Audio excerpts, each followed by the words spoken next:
receiver room has been banged up. Yeah, Adam, let's drill down on that and reiterate it. The 49ers do have their hands full with their wide receivers. 6 of their top 8 receivers are either hurt or suspended, as you mentioned. The only returner who's not, Ricky Pearsall, hence why they traded for Sky Moore. This also comes just months after trading All-Pro Deebo Samuel to the Commanders.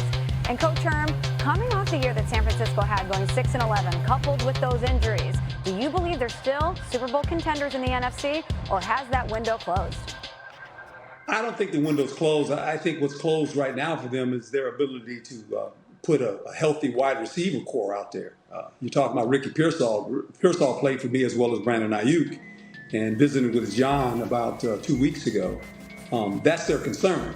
Can these get these receivers healthy? Because the schedule will allow them to win games. When you look at their schedule, the schedule makers were nice to the 49ers. When you look at the schedule, and so if they can just find a way to get these receivers healthy and get them back, this offense will be very, very potent. And defensively, with solid back, I mean, they're going to play outstanding defense. So they'll be in the hunt. They should challenge the Rams. Yeah, and look, I think maybe one window closed. I think the old Super Bowl window closed. That doesn't mean another one is an opening with this young core of players that they have now. They have some turnover on the defensive line, in the secondary, in the wide receiving core. And I checked in with Nick Wagner, our great 49ers reporter, and I asked him about those injuries in the wide receiver core and just how problematic are those going to be. And he said, look, yes, there is the Jennings contract issue, but by and large, this is not a situation with a lot of lingering injuries or lingering suspensions. So they should be getting those pieces back sooner rather than later to help them build and to gain some momentum.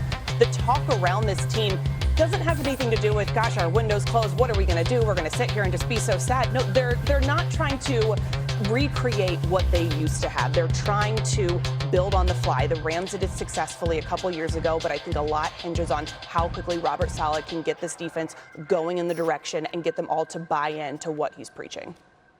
We're talking about how banged up they are at wide receiver. We also should point out how banged up they are at running back. There is really one healthy running back on the roster as well, and that is Christian McCaffrey. Christian McCaffrey's been their healthiest running back in training camp. We know what he went through last year. Now, the upside to all that is he is well rested, he is rejuvenated, and even the 49ers Pro Bowl left tackle Trent Williams said today that Christian McCaffrey this summer has looked like the NFC Offensive Player of the Year. He's been dominant in training camp, but they need him to be that way because Christian McCaffrey might be on the football field for every single down.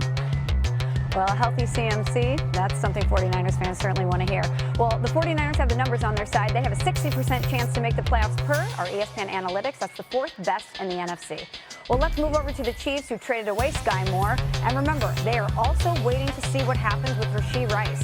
Rice is expected to have his disciplinary hearing with the NFL on September 30th for his role in a multi-car crash in Dallas that left multiple people injured. Adam, what more can you tell us about the situation? Listen, there's always the possibility that Rashee Rice and the NFL could settle on a certain amount of discipline before. But here's where that is at. The reason that there's been no settlement is because the NFL has been proposing an 8-game suspension for Rashee Rice. 8 games. The baseline penalty in the personal conduct policy is for 6 games, but he doesn't even know if what he did falls under the personal conduct policy. This is a vehicular issue, which you could argue might belong in a separate category. And so there are a wide, divergent group of opinions here on what it is. But this is what we do know.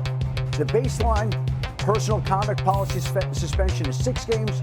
The league initially wanted to suspend him 8 games. Rashee Rice believes he deserves a lot fewer than the 8 or the 6, and if they can't settle it before and agree on some type of discipline, then that disciplinary hearing is scheduled for September 30th. And again, I think the league has wanted an 8-game suspension all along, which has not been out there before.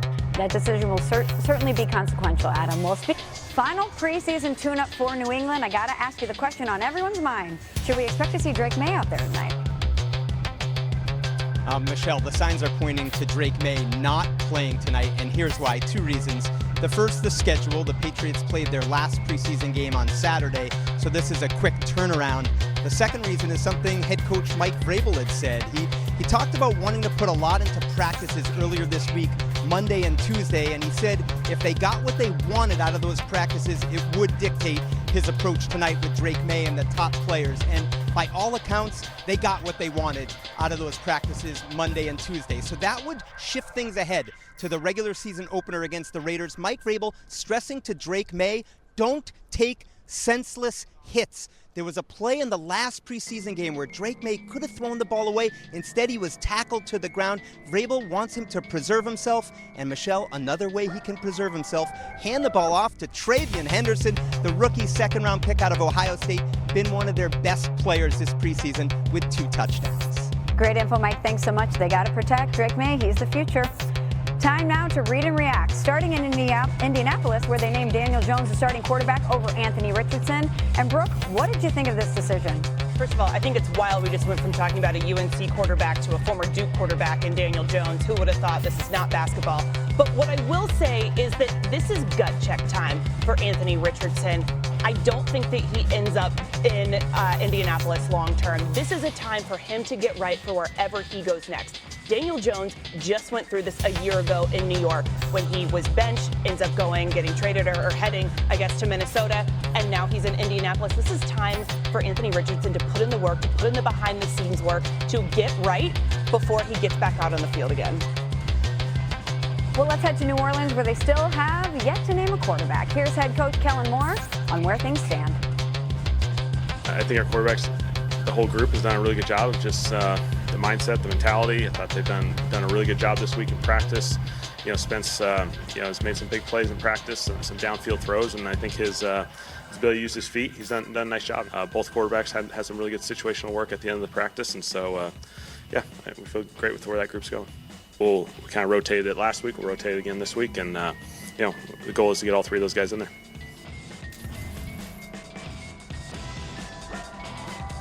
All right, Adam, what more can you tell us about the quarterback battle in New Orleans?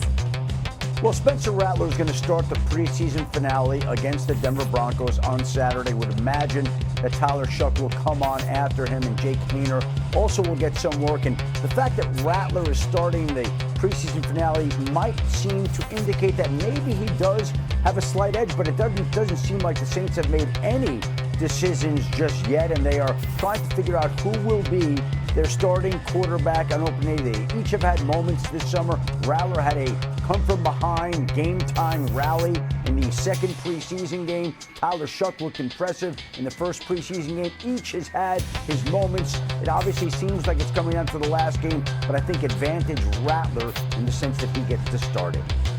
Well, let's keep it moving and get to New York, where the Jets held a secret player-led practice on Sunday without the media or assistant coaches present. Coach Herm, what do you think about this move by Aaron Glenn? Oh, great idea by Aaron Glenn, and I've done this in the past as head coach as well. We talk about the National Football League, and the thing that we always say is that it's coach-fed, but it's player-led. And with that being said, Aaron probably talked to some of the veteran guys and said, look, this is what I want to do. You guys go handle it. And this brings it brings camaraderie to your football team. It